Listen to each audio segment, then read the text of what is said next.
nosso intrépido aventureiro, explorador, apaixonado por esse planeta incrível. Que bom te ver aqui. Uma salva de palmas pro Christian Dmytryk, gente. Boa. Obrigado, boa noite. Boa noite, que bom, meu amigo. Espécies raras.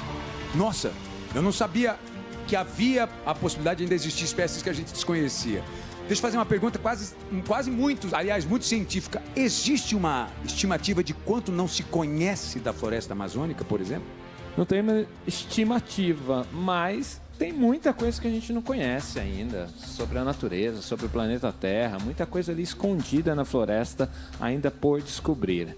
A gente conhece muito já, desenvolveu muito nos últimos anos, mas ainda tem muita coisa minúscula, espécies de plantas na Amazônia e principalmente no fundo do mar, que aí é um outro mundo. É um avatar, literalmente, do James Cameron para se descobrir. Então ainda temos um universo, literalmente, para se conhecer dessa raridade da Amazônia, da flora e da fauna. E não só de animais ou espécies, mas também de relações.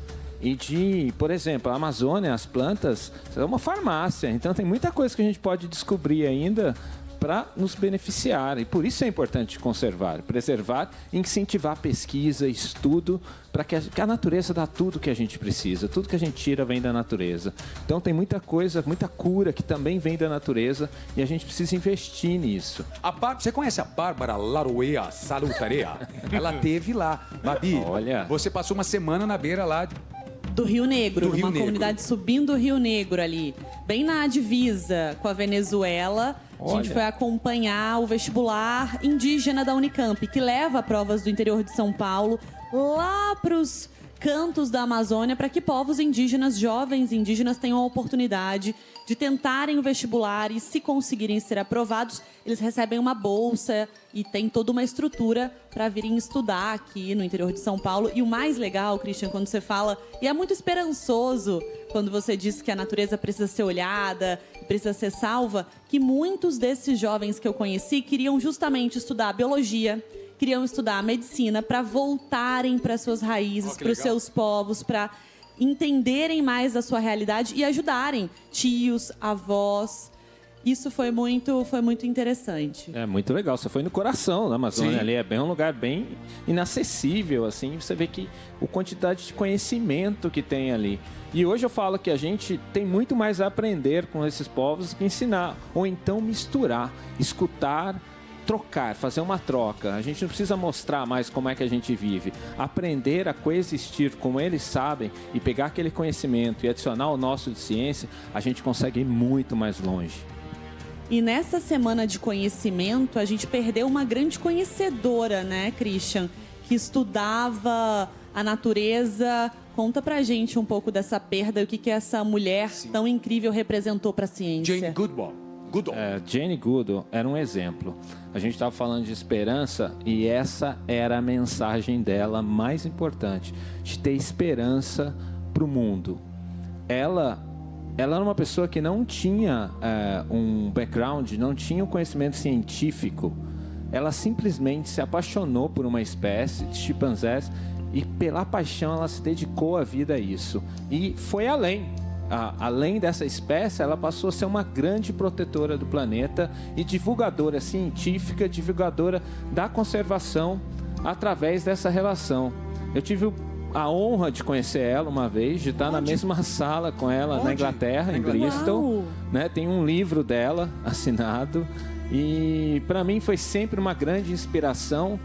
O livro dela chama Razões para ter Esperança. Dos livros. Essa cena é tão linda dela. Aumenta o som maior, olha lá. Elas estavam soltando esse chimpanzé. Antes de ir embora, ela chegou, deu um abraço nela. E você vê como a conexão, assim, olha só como é profundo, assim, essa relação que a gente pode ter com a natureza, de troca, uma troca. E a natureza dá tudo pra gente. Se a gente tem isso, e as palavras dela sempre me deram esperança, e eu acho que ela vai continuar. Ela virou eterna. Hoje ela está em qualquer lugar.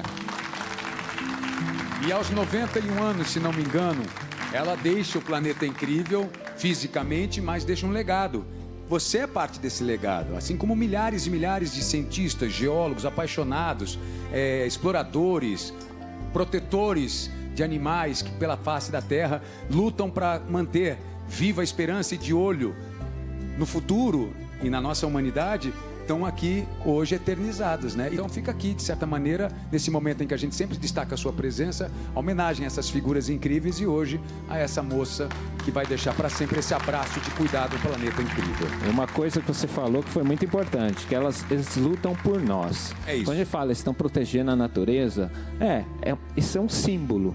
Porque, na verdade, está protegendo a gente, a humanidade. Porque a gente não vive sem natureza. Lógico. Preservar a natureza, preservar as espécies, a Amazônia, é preservar a nossa espécie, a gente, para a gente ter uma qualidade de vida. Porque ninguém quer viver num lugar muito quente, num lugar que tem problemas e eventos climáticos extremos o tempo todo. A gente precisa viver nesse país, nesse mundo harmonizado como é hoje. Exato. Então, essas pessoas lutam para a gente ter um futuro decente, para a próxima geração ter o mesmo planeta que a gente vive hoje. Meu velho amigo, meu bom companheiro, meu viajante de tantas jornadas, de entretenimento, conhecimento e desse planeta incrível. Muito obrigado por tudo, tá? Obrigado a você. A gente se vê em breve, se Deus quiser. A gente se vê em breve. Uma salva de palmas, Christian Boa. Dimitrios conosco. Valeu!